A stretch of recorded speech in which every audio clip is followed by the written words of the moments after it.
Bonjour et bienvenue sur Testcars pour l'essai du tout nouvel Opel Mokka dans sa version électrique. Totalement renouvelé, le nouveau Mokka dans sa robe matcha green est 12,5 cm plus court que la génération précédente. Et avec 4,15 m, il est très facile à manœuvrer et à garer. L'empattement est légèrement plus long qu'avant, mais surtout ses proportions sont atypiques. Alors c'est le premier modèle à arborer le nouveau visage de la marque, l'Opel Vizor. C'est un module qui organise les marqueurs de la marque tels que les phares matriciels Intellilux LED à 14 éléments ou encore les feux diurnes à LED adoptant une signature typique. Le modèle porte en son centre le légendaire Opel Blitz.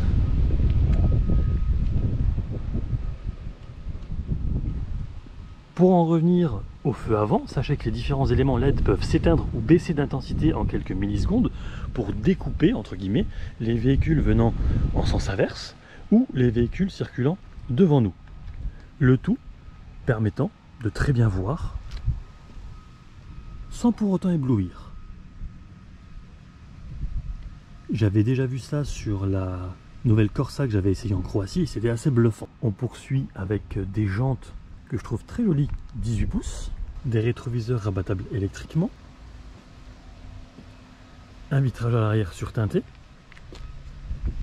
et ici on est voilà, sur la prise de charge.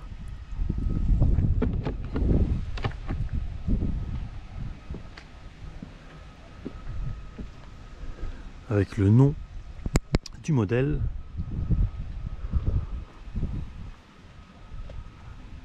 marqué assez grand. Bon point, le capot s'ouvre avec deux vérins. Alors c'est un moteur qui délivre 100 kW, donc 136 chevaux et 260 Nm de couple. Il y a trois modes de conduite, normal, éco et sport. Vitesse max 150 km/h, le tout étant associé à une batterie de 50 kWh. Le véhicule peut se brancher à une borne de charge rapide de 100 kW en courant continu et 80% peut être ainsi rechargé en 30 minutes. Au niveau de l'autonomie, on est sur 322 km en WLTP. Wallbox, borne de recharge rapide ou simple câble domestique, du monophasé au triphasé 11 kW, les possibilités de recharge ne manquent pas. A savoir que la batterie est garantie 8 ans et grâce à sa plateforme CMP ou plateforme modulaire commune, cela permet au Mokka d'être proposé également en essence ainsi qu'en diesel.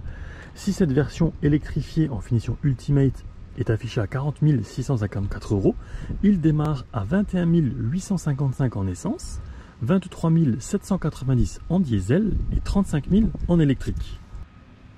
Lorsque l'on pénètre dans l'habitacle, on remarque d'abord le pédalier alu, commande de feu, volant multifonction, chauffant par ailleurs,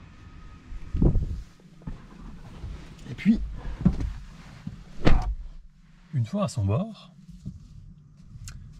on remarque que l'ambiance se veut sobre et claire, avec ce qui est appelé l'Opel Pure Panel. On enlève toutes les fioritures et on ne garde que l'essentiel, avec notamment deux écrans et très peu de commandes physiques. L'écran conducteur est ici de 12 pouces, le second de 10, avec notamment la navigation, ou encore la compatibilité Apple CarPlay et Android Auto. Les sièges sont en alcantara, échauffants sur 3 niveaux. Ils peuvent être également en cuir et massant, en option. En dessous des commandes de clim et des sièges chauffants, il y a une prise 12 volts, une prise USB et le chargeur par induction. Au niveau des aides à la conduite, il y a le système de freinage automatique d'urgence avec détection des piétons et des cyclistes, le régulateur de vitesse adaptatif sur 3 niveaux, le lane position assist uniquement avec la boîte auto, maintient en fait le Mokka au centre de sa voie et ça fonctionne très bien. Les capteurs avant-arrière avec la fonction de stationnement semi-automatique et la caméra de recul avec un angle de 180 degrés. Et enfin, l'accès et le démarrage sans clé au véhicule. Petit bémol, lorsque l'on s'éloigne du véhicule avec la clé sur soi, eh bien le véhicule, lorsqu'il se ferme, lorsqu'il se verrouille, émet un petit son. Je ne sais pas si on peut l'enlever, mais franchement côté discrétion, on repassera.